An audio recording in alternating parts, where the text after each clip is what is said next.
Hi, it's Jane. I still working on the hat. I put it aside because I had some other things I needed to do. So I am picking that back up to work on the same hat that I was working on the other day. It's just been a whirlwind of lots of things to do, not being able to sit down and do some crochet and some knitting that I would like to do. But that is just part of life, I guess, right? We all have issues that sometimes take us away from things that we would like to do. So, yeah, I find it rather interesting. I have a cat that I've told you, Ronan, many times likes to play hide and seek with his mouse when we are playing fetch. And he did that this morning and couldn't find it and kept meowing at me. Like, help me, I need to know where my mouse is at.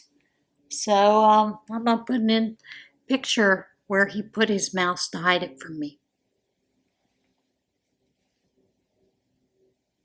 He is a nutcase. I'm telling you, he just cracks me up the way he does that. Um, and I have to tell you, the cats get a little weirded out when I have the date that I need to go over and spend the night with my little lady friend.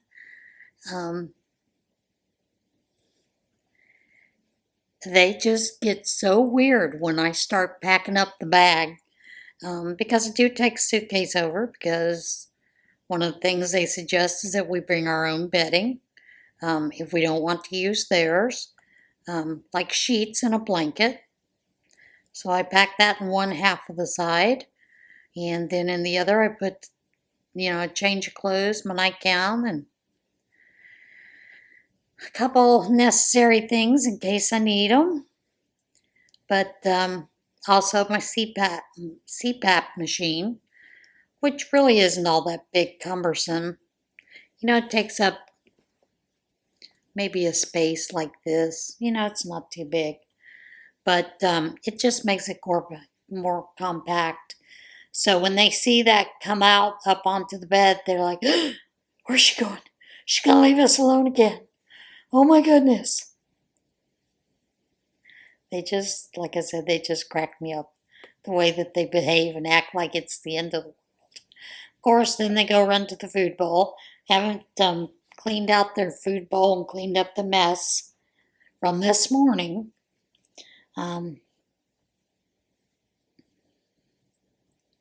So, yeah, it's just funny to watch them, the way that they react.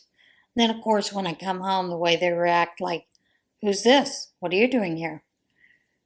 We had everything under control. Why are you coming into the house? So, yeah, there's that. Nutsy cats. One. But, yeah, I've been doing some things, getting some sewing projects ready to get sewn. Have a couple of those shirts that I need to put together with the t-shirts and the flannels. Get those listed up. Need to take some photos, some of the bags to put up, as well as some of the other items that I have available. Now that we're getting to Christmas, that kind of thing, it's always fun. Like I said, it's a great thing, interesting to see. But it's kind of what I've been doing this morning and yesterday evening. We were at the church getting things sorted out for Operation Christmas Child. And I think we determined we probably need more than one night a week. We have really basically 2 more nights that we can, meet up at the church to be able to do things, which can sometimes be difficult. So yeah, that's something else going on there. But I think we kind of discussed that for next year we may actually need to do a couple of nights each week, starting, the first week in November, so that we are really ready.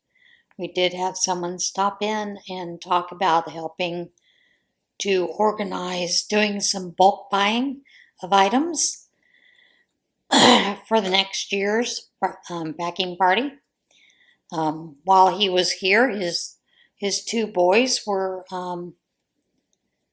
out there with us, and so we talked them into putting the boxes that have come in so far along the wall for the church. And we do a thing where we stack the boxes up so we know how many boxes we have brought in, so we can kind of keep a count. We stack them 10 high, so you know when you go row by row how many you have. So we had the boys doing that for us. And those are boxes that are already packed by members of the church. And some of those boxes were packed throughout the year and have come in. But I think the boys told us last night there were a total of 250 so far. And so we were kind of talking about it would be nice to be able to break 1,000. And so I had told the boys, I said, so in your prayer that we meet 1,000 this year. That's, some of us were hoping for 1,000, but they've chosen the number 750. And I think we should meet that number. I don't see a problem with that. And he's very good at doing bulk buying because the company he works for, they do bulk buying of a lot of things. So it was just great kismet that he showed up, and we were talking with him about some of those things. He was upset because he had done some bulk buying of items for the Operation Christmas Child that we had already sorted out. And he was upset because he had asked the secretary to pull his name off of that so that people wouldn't know that he had donated those. And we just kind of laughed. We said, we won't tell anybody. He's like, yeah, but even you guys know. I said, yeah, but I forgot all about it until you got in here talking about it. So, we just had some good banter going on, and because he'd stopped in because he wanted to let us know that he was working around the church, and, so that if we heard him not to get, too freaked out. And sometimes that's the way things work. You get talking with someone and you find out they have a skill that they'd be willing to share with you, so that was a good thing.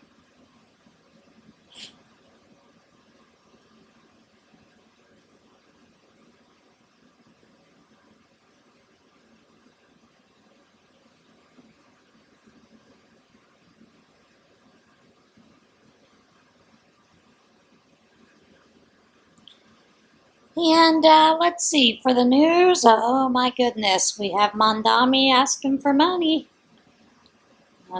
That's kind of interesting. Like I said, we've already seen a lot of companies fleeing New York. And that's next 4 years will be interesting to see how that comes about.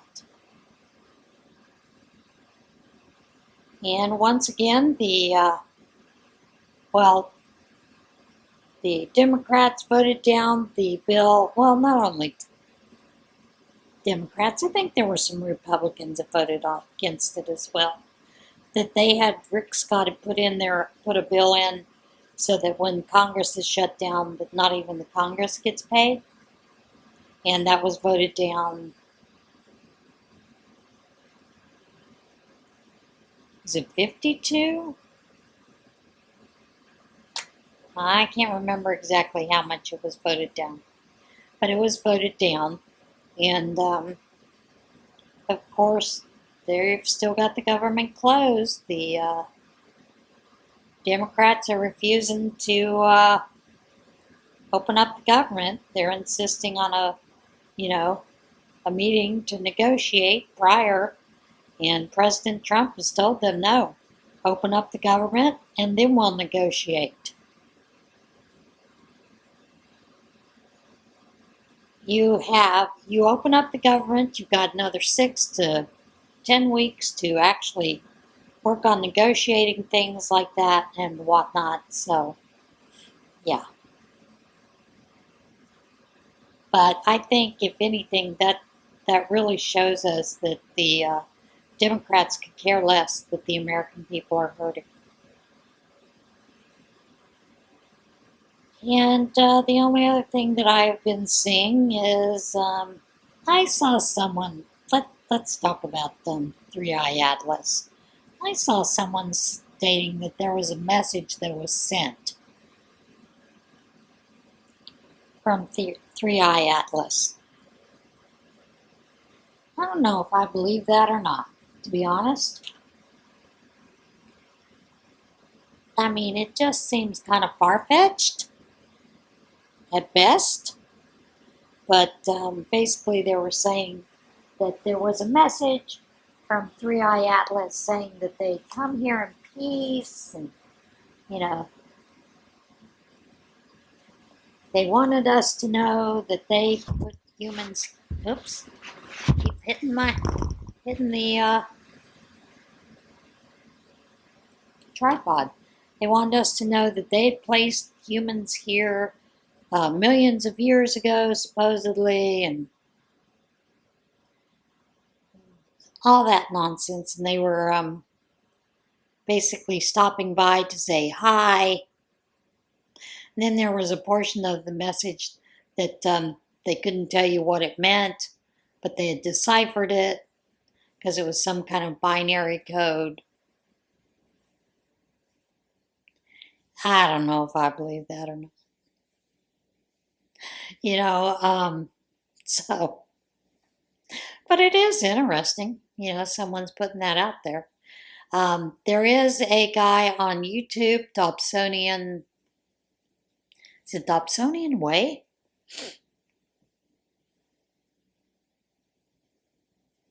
Cannot remember the name of it. But if you will look him up, you'll be able to see some of the things. He does a lot of things around space and all that kind of stuff. And he's very interesting gentleman to watch.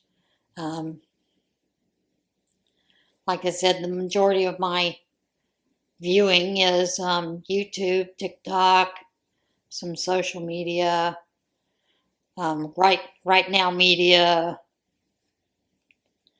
and kind of that. And then I peruse the news places to see what's going on, and kind of go from there. And I got to tell you, I don't know about you, but I'm pretty sick of people using some of people's sob stories or fears as if that's something that is real that's going on. It just kind of annoys me that they do that kind of thing. And I wish they kind of would stop it, to be honest. And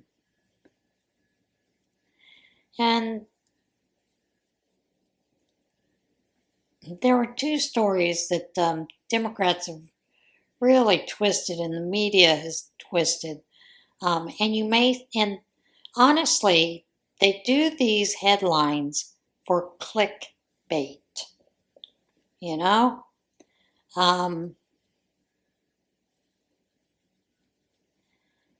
One of the clickbait headlines was daycare teacher arrested by ICE, and out of Chicago. What had happened, was that there was a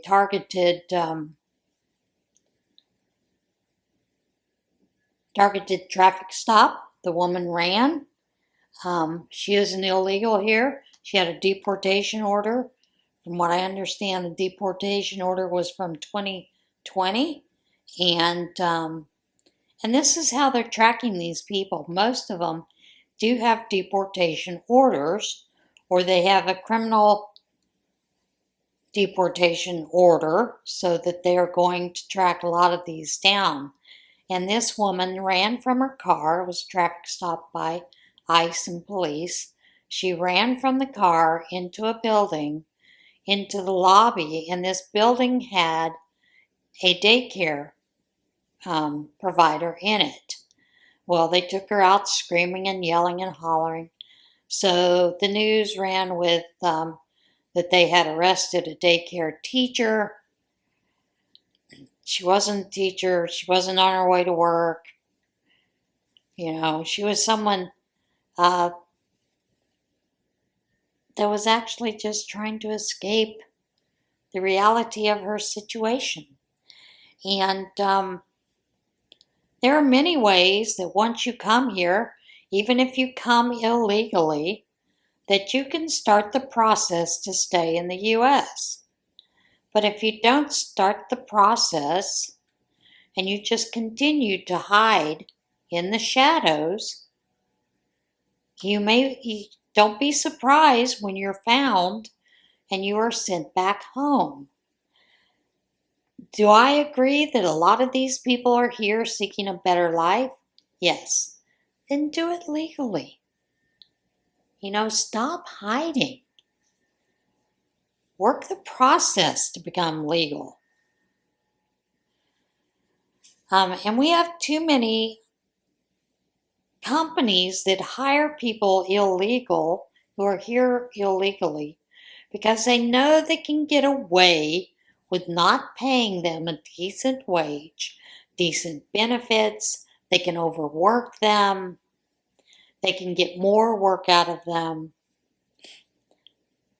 And that's not right. I don't care who you are. That is wrong. That is modern day slavery. So, I don't know. It's kind of crazy. And then one of the other clickbait stories that I'm seeing that's been on X is a 16-year-old boy, and I don't know where he's at.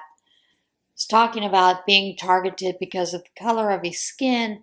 He's scared at school. He's scared that when he comes home, his parents will be gone. On and on and on. And I got to tell you, I know a lot of people of different colored skins who are here legally. And they aren't scared. But if you're here illegally, you're always under the threat of being deported, found out, being sent home. That's the way it works. It's the way it works if we go over to other countries.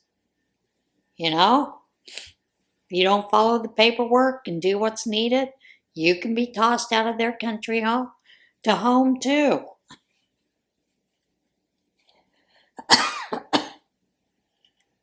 And I can't imagine that Rosie O'Donnell hasn't been thrown out of Ireland yet, but it's Ireland. I don't know what to say about that. Maybe they're all at the pub drinking because she's there. Who knows? That was tacky. Sorry.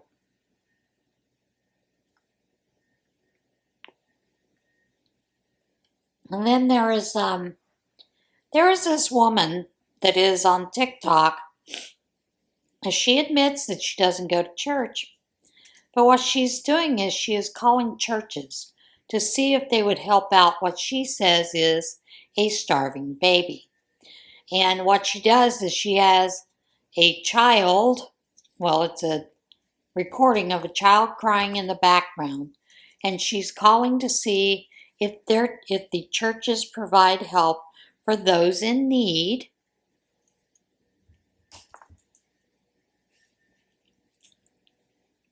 And they would help a starving baby. In other words, she's lying through her teeth to these people, to see if they have a program that would help people. I have to tell you, I know a lot of churches do not have pantries or anything like that because there are state regulations that you have to follow, and they don't want to go through the process of doing all that. There are churches many times that if you call in need for help, they will tell you, they will get a number for you and they will call you back. Lots of times what they're doing is they're getting their team members together, because there are teams, what they call benevolence teams, that may be getting together to go case by case to see if they can help, to see where their funding is. You know, a lot of churches have those kind of teams in place to where they come together, they talk about the needs and see where they can help. And many times it's because they have members in the church who have stepped up and said, I have a room that's available. If there is someone in need of a room for a night, for a couple of nights to get back on their feet, whatever it is, I have that room available in my home. Or it may be they give money to help those folks with meeting their needs, in other words, to pay bills, to get a new car, or not a new car. Many times they use used cars, but they'll help them find a used car and sometimes help with those payments or whatever till they can get back on their feet. But I'll give you an example. My church does not have a food pantry. What we do is they would refer you to those churches in the area that do have food pantries for you to check with them to see what their hours are. Church pantries are not always going to be open every day of the week. Now, Salvation Army is one of the few ones that is open every day of the week, I think, for those kind of things. But there are a lot of organizations that have cafes where you can come in and get a hot meal. Same way with Salvation Army. They do a noontime meal to help everybody feed people. So there's no excuse there that you couldn't get food. And here's my question for this young lady. All right, you see a big need out there. Do you really think this is showing whether Christians help out other people? Because sometimes when you go into a church, there are people there that may call themselves Christians, but they don't walk the walk and they don't talk the talk. In other words, they come into church on Sunday and they check off a box. I'm a Christian, I went to church today. And that's it. That's all they do. And then there may be people that are Christians that come in, they check off that box, but when you go to them and you find out that their neighbor is in need of help with getting to and from, chemo or doctor's appointments, or their family is in need of food, they will bring them food or take them shopping and pay for their food. So you can't always judge by just calling a church to find out if they can help you or not. So I don't know. I'm pretty critical of this woman, what she's doing, because it really doesn't show anything other than if a church has a program available or not to help others. And why should you expect a church to help out? Why are not your own community helping out? Why isn't she doing something like what my community did, where people like-minded got together, they determined that they can find a way to help, they could bring in food, they could contact people to see about bringing in truckloads of food to help others that are in need during this government shutdown, and they're finding ways to help each other out. Like I said, I hope it's something that continues from now on and not just during this shutdown. But we'll see, because there's a lot of things that people can need help with. We have a couple members in our church. When someone says they need a ramp, added on to their home or whatnot, because they've become somewhat disabled, they will go build a ramp for those folks. To add to their house so that they're able to get in and out of their houses. They will do work around the houses and those kind of things to help people out. There are a lot of other ways to help people besides food. So I just find that a little aggravating. Need to pause you because the battery's about to die. And like I said, my question to her would be, what is she doing to help out? Besides calling and trying to criticize. Christians are human beings. Sometimes they can't help you. Sometimes they're struggling on their own. They do the best that they can to help others. Maybe it's babysitting for someone while their kids go to work.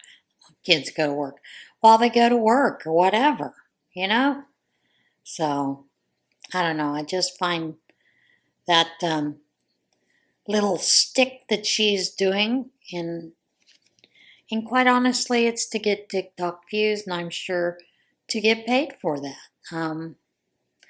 And to me, that is someone who is a grifter, But I would like to know what she's doing for her community to give back and to help those folks.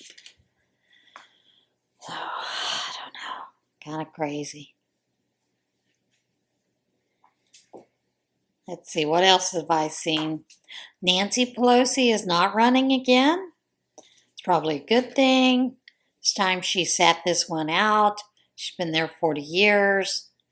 I think Mitch McConnell should never run again because he can barely walk. I'm not so sure he knows what's going on to begin with. Honestly, seeing the look in his eyes, just tells me he's not there. He's not aware of what's going on. But I don't know. And I don't think Chuck Schumer's too far behind that. I think there's a whole lot of people that should be retiring, giving up the ghost, go to say, letting some new blood in to rule our world. And I say that jokingly because, quite honestly, the Congress can do all kinds of things to help us or to harm us. And I don't think they're helping much right now. So we'll see. I haven't heard if they've voted or not today to open up the government or what. I do know that President Trump has said, you open up the government, then we'll sit down face to face and start some negotiations. So, but I will be honest, there are some things that they are asking for that are just a hard no. And I think I saw somewhere, and I don't remember who it was asking that that they continue to know that Doge is working in all these different programs and cutting things that that there is fraud and waste in, and they should.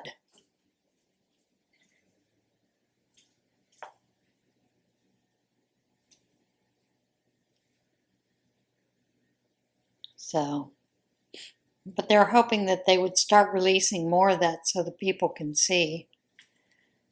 I saw a woman that explained the whole idea of tariffs, and she was basically talking about the 60 Minutes interview with President Trump on tariffs, and she was explaining it even further why he is right when it comes to the tariffs, that we are subject to other nations. Because we have other nations that basically we have to get all our goods from them. Either that or we don't have the items that we need to make goods in the U.S. And they use these tariffs unfairly against us. So, turnabout's fair play. I would hope that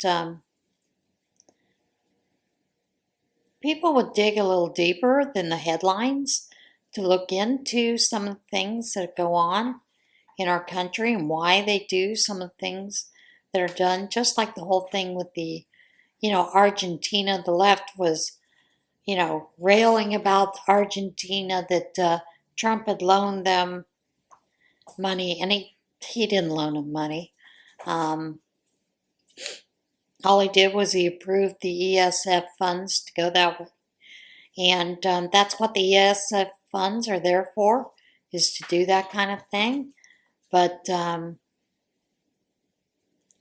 in exchange, hopefully we will get some beef out of that.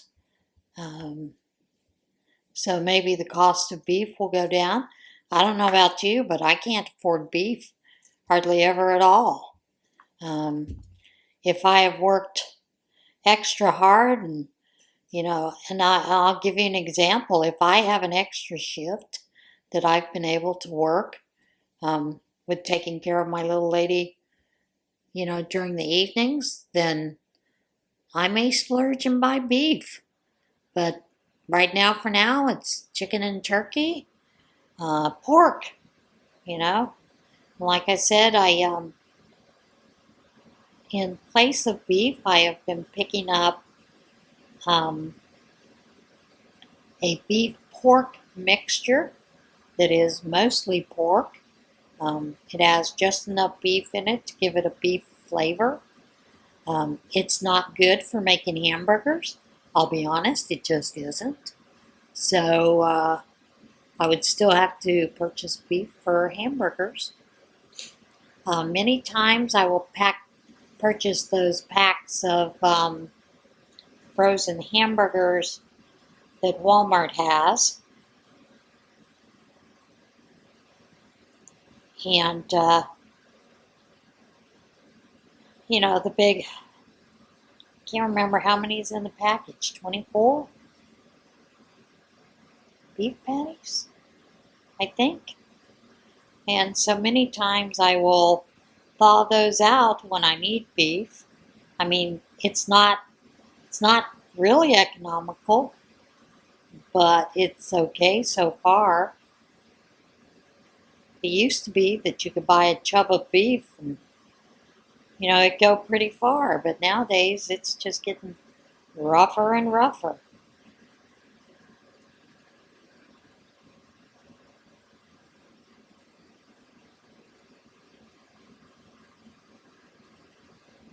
I see, I'd watched a couple of videos of this woman, a couple of people that had gone to food pantries that are on Snap, or have Snap. Saw this one video where this woman was very upset with what she got from the food pantry. Now, I told you yesterday, I think it was, the pantry that I go to for my senior box and those kind of things. When we were talking, they had talked about that the Salvation Army had run completely out and had shut early Tuesday afternoon. And I think they run a food pantry that's Monday, Tuesday, and Friday. I think those are the days that they are open for theirs. So they ran completely out of food. Now, when I was there at the pantry, the shelves are not bare, but you can see they have taken a hit. Now, luckily, we have an organization in my area that provides grants, and they have provided a grant to this food pantry so that they do have a little bit more purchasing power. So that's what they're working on right now, is to purchase some larger lots of food, those kind of things. So, you know, you see a lot of those, and this is a community grant. This was a grant that a woman set up, I believe, 25 years ago for our community. I believe she was a millionaire, and she had set it up, well, she had a couple of million. I believe the way she had set it up was this community fund had $1 million placed in it, and so that the way that it was funded, the interest and those kind of things could perpetuate a long-term way to give grants out to the community.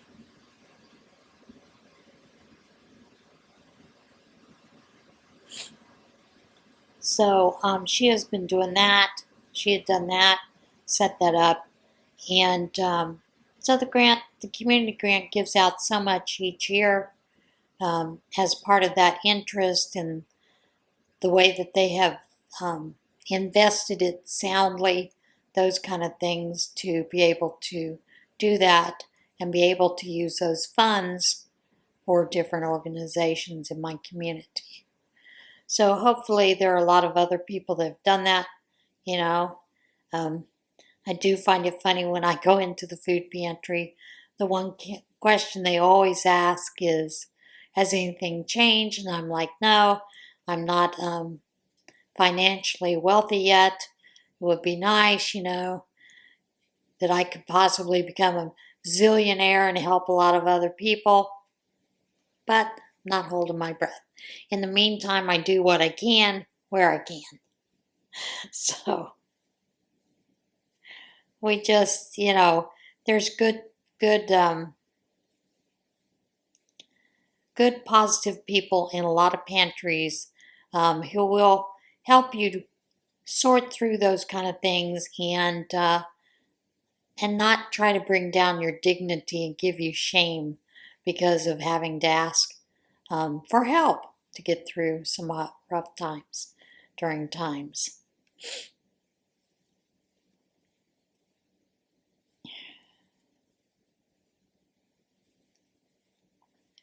And there are months that I don't need what's in the food pantry. So I don't always go. But because many times what I'm given between my senior box and the food pantry can carry me through for 2 months. So, you know, there comes a time when you need to not take advantage of those programs either. But anyway, this woman that I was talking about that had complained, she'd gone to a food pantry. They gave her, I believe it was a package of oats, some cereal, a bag of apples, a bag of oranges, some rice, a couple of cans of beans, a couple other things. And she was complaining that she's like, how is that supposed to feed my family? You know, and just really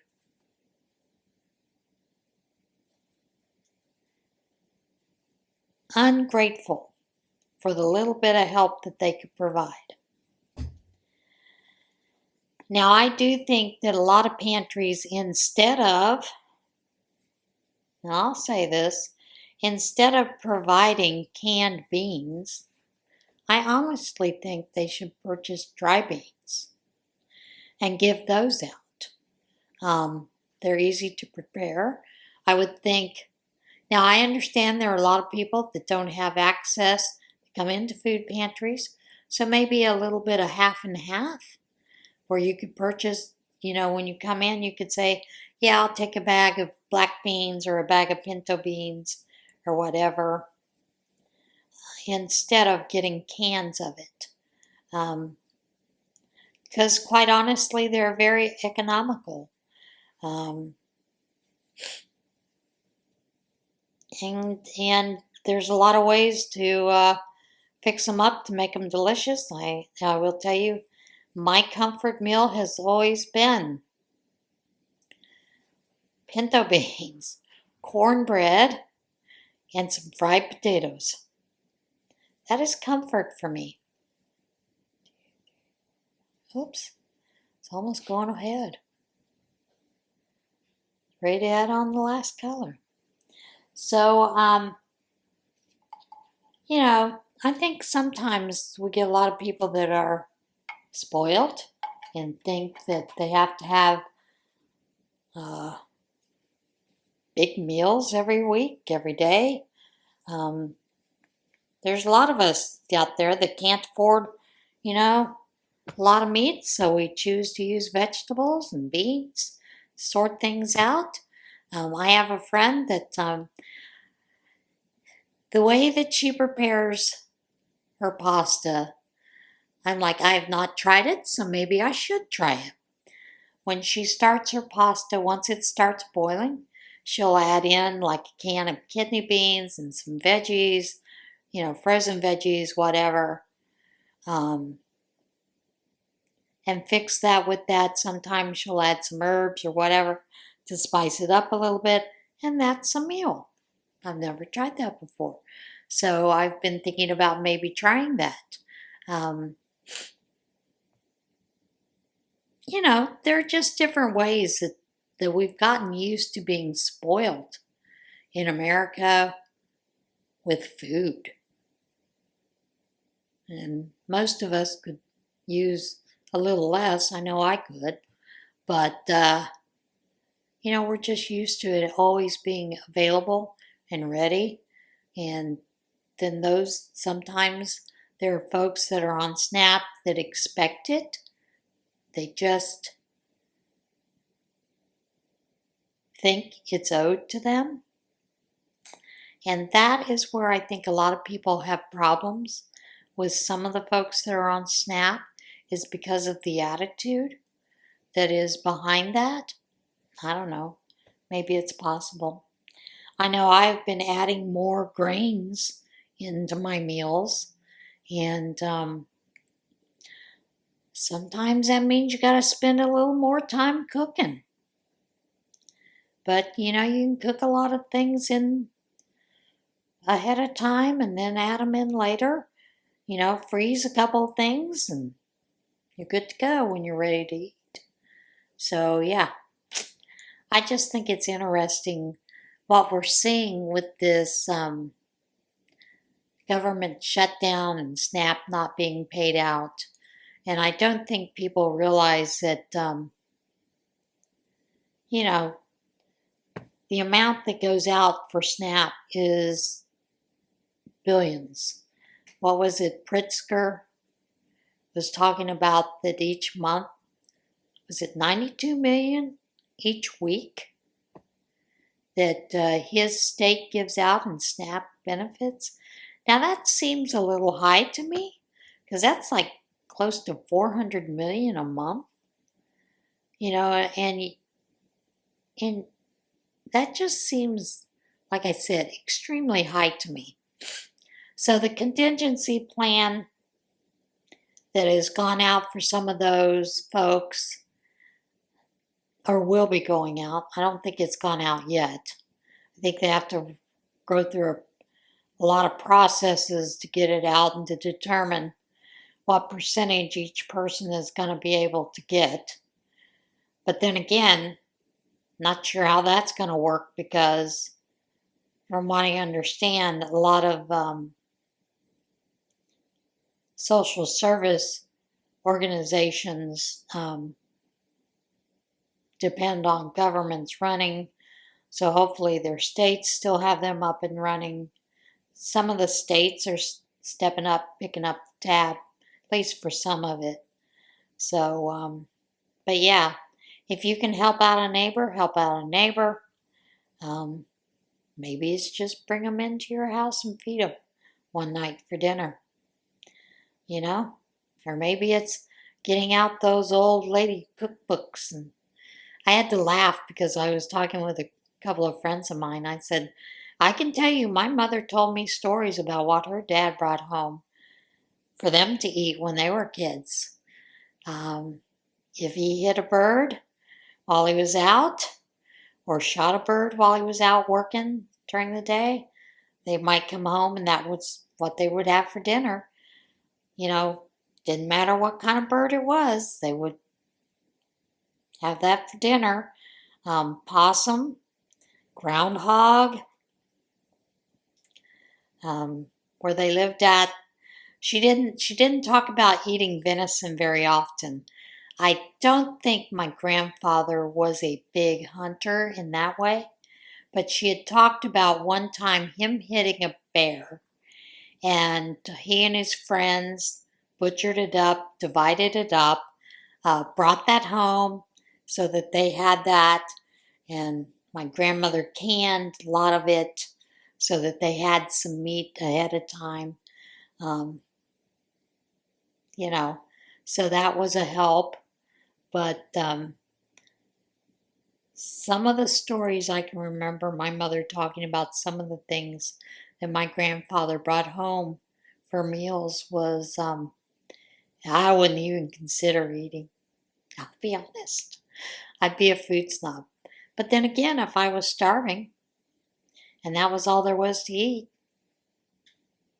who knows? Maybe I would. All right, guys, I think I've ended on a depressing note. So I'm going to stop there, move on. See you again tomorrow. Everybody have a great day. And if you can, do something kind for somebody else. See you guys soon.